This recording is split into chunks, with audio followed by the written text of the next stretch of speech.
Pseudo spouses. When I was a young pastor in a small southern town, I did a lot of marriage counseling. Some marriages were harmed by things like drink, drugs, pornography, or extramarital affair. But in most of the troubled marriages I saw, the problems stemmed not from bad things, but from very good things that had become too important. When some good things become more engrossing and important than your spouse, it can destroy the marriage. There were many varieties. Sometimes I heard a wife say his parents' opinions are more important to him than mine. Pleasing them is far more important to him than pleasing me. Or I would hear a husband say she's totally wrapped up in the kids and their needs, program, school, social life. If I need something, she shrugs and says, okay, but it's the kids and their needs that really excite her. Being a mother is much more enjoyable to her than being a wife. I could also hear either husband or wife say about the other, his or her career is what's really important. The career is the real spouse. The career gets all the ingenuity and time and energy. If your spouse does not feel that you are putting him or her first, then by definition you aren't. And when that happens, your marriage is dying. Plenty of people have marital problems because they haven't left to cleave to their spouse. You have failed to leave your parents if you are more driven by their wishes and expectations than by your spouse's. But you can also fail to leave your parents if you resent or hate them too much.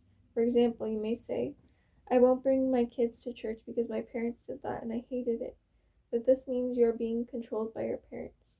You aren't making the choice based on what your children need, but based on repudiating your parents. Or you may say, I can't marry him. He reminds me of my father.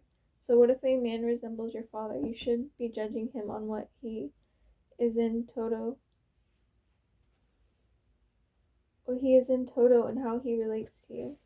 Don't let your bad relationship with your father control how you relate to your partner. You must leave it behind. Some spouses have constant arguments over a variety of practical issues, from how decisions are made to how vacations are taken to how children are disciplined. Look carefully to see whether you are insisting that you do things exactly the way your parents did them. Maybe your family's way of operating was wise in a particular regard, but you should only carry it into your new family if it makes sense to your spouse too. You shouldn't do it simply because my family did it that way. When you marry, you commit to becoming a new decision-making unit and to developing new patterns and ways of doing things. If you rigidly impose the patterns that you saw in your own family, rather than working together with your spouse to create new ones that fit both of you, you haven't left home yet. Overcommitment to parents is one problem that sinks many marriages. Arguably, overcommitment to children is even more of a problem.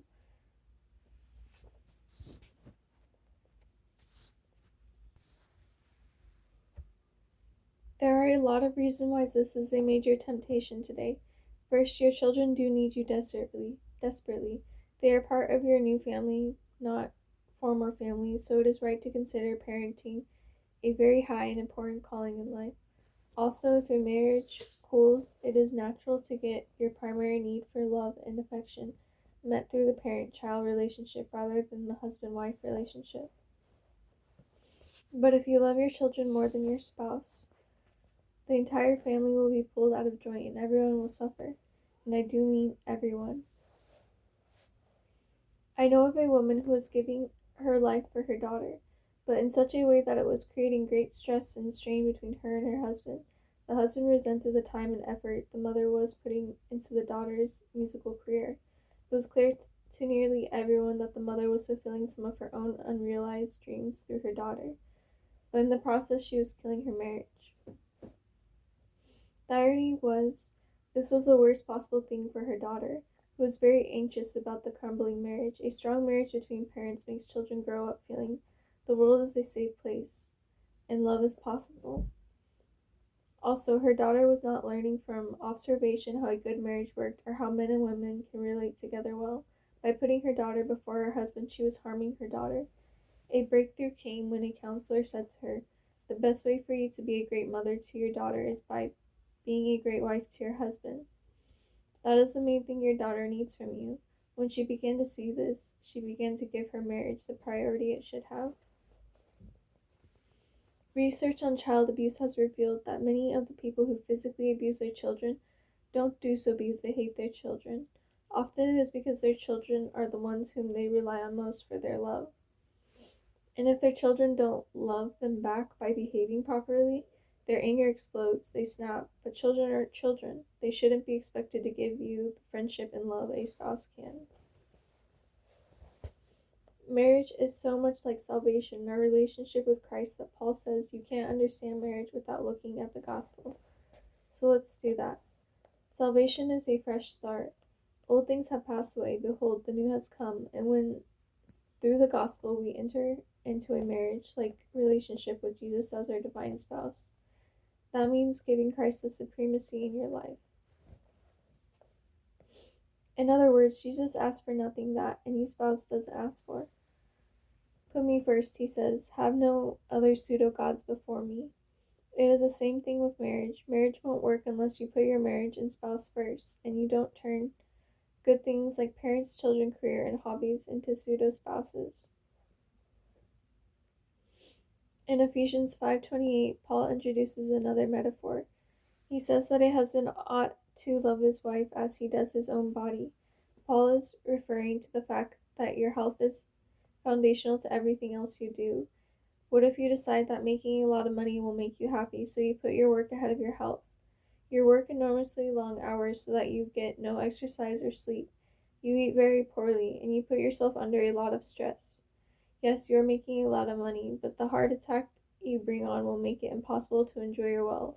In other words, if you think you could put your happiness ahead of your health, you actually won't be happy at all.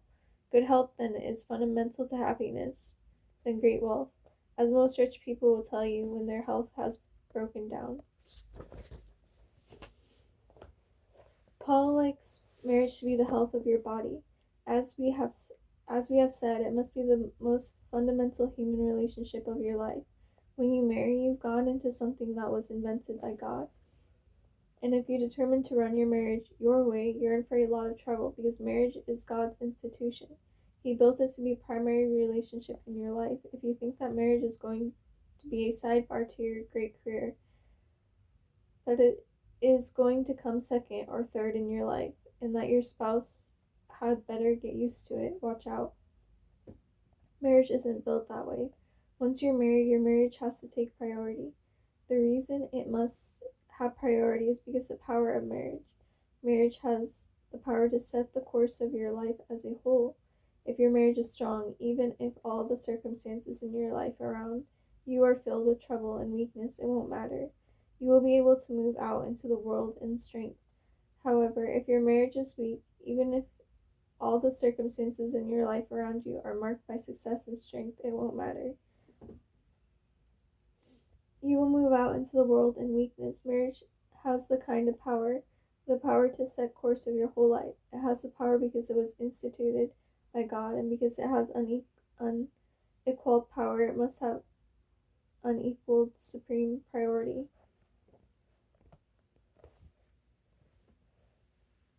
And the main message of this chapter is that the key to giving marriage that kind of priority is spiritual friendship. So many marriages begin with the journey to God only as an afterthought. Many Christians congratulate themselves that they have married another believer, but they look at their prospective spouse's faith as simply one more factor that makes him or her compatible. Like common interests and hobbies, but that is not what spiritual friendship is. It is eagerly helping one another serve, love, resemble God in deeper and deeper ways. A parishioner heard me preach on Ephesians 5, where Paul says that the purpose of marriage is to sanctify us. She said, I thought the whole point of marriage was to be happy. You make it sound like a lot of work. She was right. Marriage is a lot of work. But she was wrong to put that against happiness, and here's why. Paul is saying that one of the main purposes of marriage is to make us holy, without stain or wrinkle or any blemish. What does that mean? It means to have Jesus' character reproduced in us, outlined at the fruit of the Spirit: love, joy, peace, patience, kindness, goodness, faithful, integrity, gentle humility, and self-control. In Galatians 5:22-25, when Jesus' love, wisdom, and greatness are formed in us, each with our own unique gifts and callings, we become our true selves, the person we were created to be. Every page in the Bible cries that the journey to the horizon cannot be accomplished alone. We must face it and share it with brothers and sisters, friends of our heart. And the very best human friendship possible for that adventure is with the lover friend who is your spouse. Is all this a lot of work? Indeed it is, but it is the work we were built to do. Does this mean marriage is not about being happy? It's about being holy? Yes and no. As we have seen, that is too stark in contrast. If you understand what holiness is, you come to see that real happiness is on the far side of holiness, not the near side. Holiness gives us new desires and brings old desires into line with one another. So if we want to be happy in marriage, we will accept that marriage is designed to make us holy. As C.S. Lewis writes, he gives the happiness that there is, not the happiness that is not. To be God, to be like God, and share his goodness and creaturely response, to be miserable. These are the only three alternatives. If we will not learn to eat the only food that the universe grows, the only food that any possible universe can ever grow, then we must starve eternally. Now we are ready to get specific. How exactly can spouses help one another on this journey to God? The answer will come in the next chapter.